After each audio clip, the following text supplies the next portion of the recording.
जनगणना तो केंद्र सरकार को करवाना चाहिए था। केंद्र सरकार ने तो आम जनगणना भी नहीं कराई। हम लोग दुर्भाग्यपूर्ण है कि एक ऐसे राजनीतिक दौर से गुजर रहे हैं जब नफरत की राजनीति हो रही है। एक दूसरे से जो संबंध है वो राजनीति के अगर ऊपर हो तो ये राजनीति के लिए, ये देश के लोकतंत्र के लिए ये बहुत ही खुशी का मसला है। अभी तक किसी भी गठबंधन में सीटों के बारे में कोई चर्चा हुई। राजद के राष्ट्रीय प्रवक्ता हैं करुणा सागर जी हमारे साथ। क्या लगता है कि जातीय जनगणना के जो स्वर्णों के आंकड़े निकलकर सामने आए वो उससे कितना इत्तेफाक रखते हैं? देखिए, ये जो जातीय सर्वे हुआ है, जनगणना तो केंद्र सरकार को करवाना चाहिए था। केंद्र सरकार ने तो आम जनगणना भी नहीं कराई जो 2021 में होना चाहिए था, अभी तक नहीं हुआ है।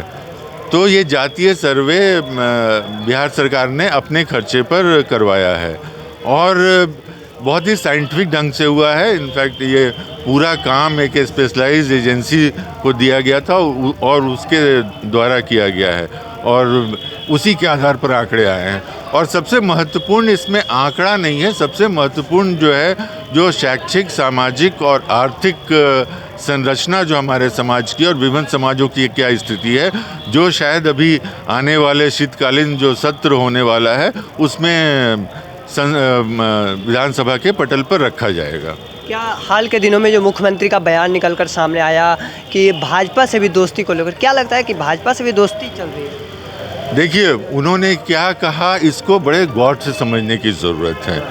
उन्होंने कहा कि जो कुछ लोग हैं उनसे हमारे संबंध हैं और संबंध बरकरार रहेगा और ये बड़ी अच्छी बात है, क्योंकि हम लोग दुर्भाग्यपूर्ण है कि एक ऐसे राजनीतिक दौर से गुजर रहे हैं जब नफरत की राजनीति हो रही है, व्यक्तिगत संबंधों पर राजनीति भारी पड़ रहा है, जबकि हमारा जो देश है एक बहुत ही प्राचीन सभ्यता है जहाँ हम सब बड़े अच्छे संस्कारों को लेकर पलते हैं और बढ़ते हैं। तो एक दूसरे से जो संबंध है वो राजनीति के अगर ऊपर हो तो ये राजनीति के लिए, ये देश के लोकतंत्र के लिए ये बहुत ही खुशी का मसला है। क्या लगता है कि आज श्री बाबू का जन्मदिन है और उन जयंती के मौके पर क्या कहना चाहेंगे उनको लेकर, क्योंकि आज के शायद परिस्थिति में कोई ऐसा नेता नहीं है जो बिहार को आधुनिक के दौर में लेकर गए थे, उतना शायद बिहार तरक्की किया था उनके दौर में। देखिए, श्री बाबू समता मूलक समाज के पुरोधा थे। उन्होंने जमींदारी उन्मूलन किया, उन्होंने दलित भाई बंधुओं को देवघर के बाबा धाम मंदिर में प्रवेश करवाया और उनकी जो राजनीति शुरू हुई थी वो स्वामी सहजानंद सरस्वती के किसान आंदोलन से हुई थी। तो बड़े ही प्रगतिशील राजनेता थे और इसके साथ साथ वो विकास पुरुष भी थे। उन्होंने विकास के बहुत बड़े आयाम गढ़े और उनके द्वारा बनाए गए जो संस्थान हैं बिहार में, चाहे वो रांची हो, बोकारो हो, बरौनी हो, कोसी प्रोजेक्ट हो, पूसा का इंस्टीट्यूट हो, मतलब नाम गिनाते जा सकते हैं और वो सब आज भी हैं। तो हम उनको याद करके हम दोबारा अपने आप को संकल्पित करते हैं और जो हमारे माननीय उप मुख्यमंत्री जी तेजस्वी यादव जी जो एक नए बिहार की कल्पना जो उनकी है और जिसके लिए वो रात दिन कोशिश कर रहे हैं, तो उनके सपनों को आगे ले जाने के लिए ऐसे महापुरुषों का आशीर्वाद भी ज़रूरी है। आखिरी सवाल है कि लोकसभा सीट को लेकर लगातार जो 40 सीटें हैं उसमें पेच फंस सकता है इंडिया गठबंधन, खासकर बिहार में।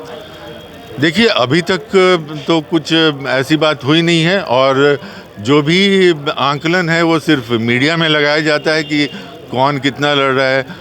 तो अभी तक किसी भी गठबंधन में सीटों के बारे में कोई चर्चा हुई, मुझे तो नहीं पता है इसके बारे में, और जब होगा तो मुझे विश्वास है कि वो आधिकारिक रूप से प्रेस के सामने भी रखा जाएगा। चलिए, साफ सुना आपने, राष्ट्रीय प्रवक्ता थे राजद के, उनका क्या कुछ कहना था सीधे तौर पर। आज श्री बाबू का जन्मदिन है, उस मौके पर उनका कहना था कि जो नेता हैं उनके संकल्प, उनके मार्गों पर भी चलना चाहिए। तमाम अलग अलग बातों को लेकर उनका क्या कहना था आपने सुना। ऐसे ही तमाम खबरों के लिए द इंडिया टॉप को सब्सक्राइब कर लीजिए। धन्यवाद।